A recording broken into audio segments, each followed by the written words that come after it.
Olá, sou eu aqui de novo. Bom, no segundo vídeo a gente mencionou que a gente ia começar sobre o modelo, falar sobre o modelo conceitual, mas antes eu achei bem interessante que a gente pudesse fazer um resumão de tudo que a gente viu. A gente viu os conceitos iniciais, a gente falou bastante sobre a análise de requisitos, né, o levantamento de requisitos que fazemos nessa reunião com as partes interessadas no negócio, como que o banco de dados desse negócio será construído, quais informações importantes que a gente precisa recolher, né, do mundo real. O que do mundo real a gente precisa para poder formar as informações necessárias para esse banco de dados. E a gente falou desses conceitos do que seria um banco de dados versus o sistema gerencial de banco de dados, a linguagem que esses sistemas usam. A gente falou sobre as estruturas do banco de dados relacionais, formatação dessas estruturas de tabela, como elas são estruturadas, né, que são colunas, linhas, instâncias, domínios. Tudo a gente falou no primeiro e no segundo vídeo. Falamos sobre chave primária, estrangeira, chave candidata, surrogate key, integridade referencial. Bom, e a gente vai agora passar por um resumo, mais ou menos para a gente entender como cada coisa se liga. A gente vai ver aqui sobre dados, né, a partir do momento que a gente recolhe os dados que a gente necessita, até o conhecimento. Bom, né, o que é isso? Quando a gente recolhe os dados, como que a gente precisa como informação, né, a gente está lá discutindo, então, na análise de requisitos, e a gente decidiu que, vamos supor que nós somos um supermercado, né, então a gente precisa cadastrar clientes. O que do mundo real, esses clientes do mundo real, o que a gente pode extrair, trazer deles pra gente como informação? O que é necessário para o nosso negócio? Bom, para o nosso negócio aqui do supermercado, a gente precisa do nome do cliente, do sobrenome do cliente, do telefone e das compras realizadas, né? Quantas compras ele fez, né? Quantas compras ele realizou. E esses dados brutos, eles são apenas dados isolados, né? Sem estrutura, sem contexto direto, né? São simplesmente dados brutos. Beleza. Depois que a gente tem todas essas informações de dados brutos, a gente precisa transformar esses dados em informações, certo? E esses dados, eles, para serem transformados em informações, eles precisam estar organizados em colunas, né? Essas colunas que a gente viu, né, que são os registros, né? Eles dão significado a cada dado, né? Então, uma tabela, quando a gente começa a estruturar os dados, a gente coloca eles numa tabela, onde tem linhas e colunas, e essas linhas e colunas são semânticas, ou seja, cada coluna dessa tem a ver com cada coluna, né? Então, a gente olha para cá, a gente consegue compreender que a gente tem uma pessoa chamada João, e que o sobrenome do João é Almeida, que o telefone dele é esse, e que ele fez 7 compras, né? Ele realizou 7 compras. Então, a gente tem dados semânticos, ou seja, né? A gente tem, então, uma tabela relacional, né? Se a gente tem dados semânticos, a gente tem uma tabela relacional. Então, a gente já possuindo essa estrutura, essa relação explícita desse contexto, né, a gente permite interpretar esses dados, depois de organizados, e usá-los de forma eficiente, como a gente queira, como um negócio necessite usar, né? E aí que entra o conhecimento, né? O que é o conhecimento? É justamente a interpretação dessas informações, que agora eram dados, viraram informações porque a gente estruturou ela numa tabela, né, em semântica. Esse conhecimento é justamente a interpretação dessas informações. Ele surge quando você usa as informações dessa tabela para gerar relatórios, por exemplo, relatórios que as empresas necessitam para algum resultado, para verificar algum resultado, para tomar decisões, gerar também automatizações que agreguem valor, né, à empresa. Supondo aqui no nosso exemplo do supermercado. Supondo que a gente decide taguear ali os clientes VIPs. E os clientes VIPs são aqueles que realizam compras acima de 5, né?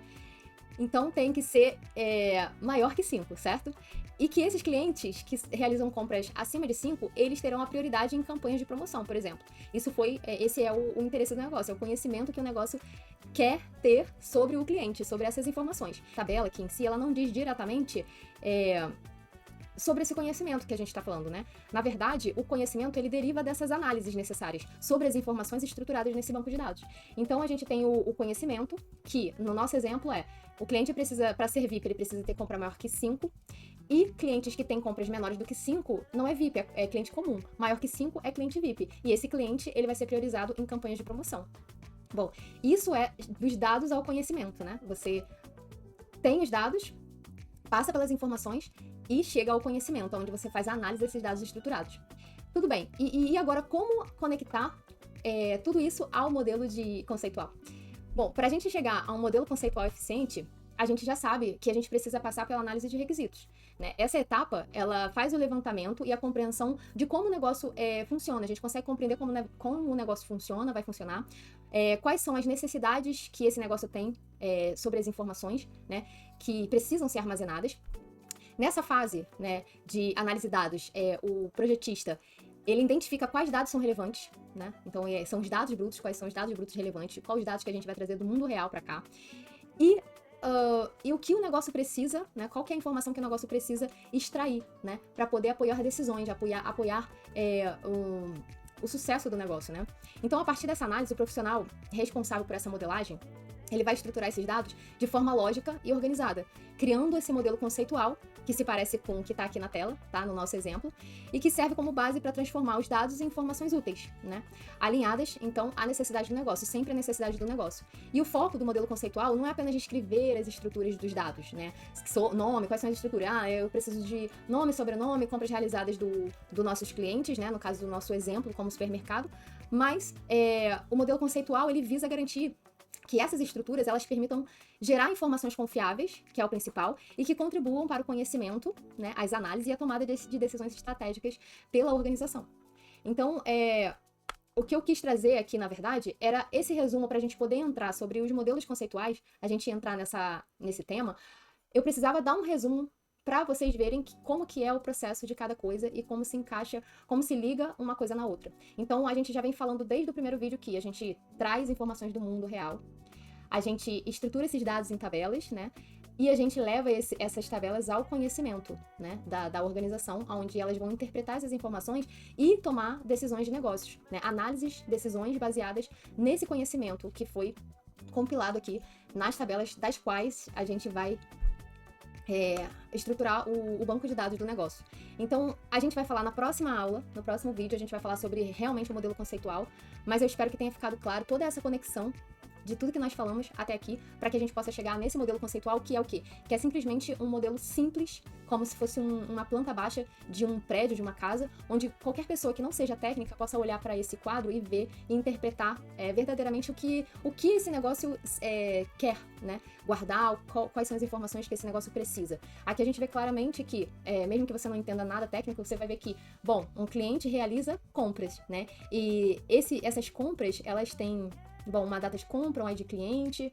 Bom, a gente vai ver tudo isso no próximo vídeo. Quando a gente for falar de conceitos, modelo conceitual, a gente vai entender melhor sobre isso, mas fica um primeiro momento para vocês pensarem sobre isso. E se vocês tiverem alguma dúvida, coloque aqui nos comentários, que eu vou ter o maior prazer em responder. Tchau, tchau!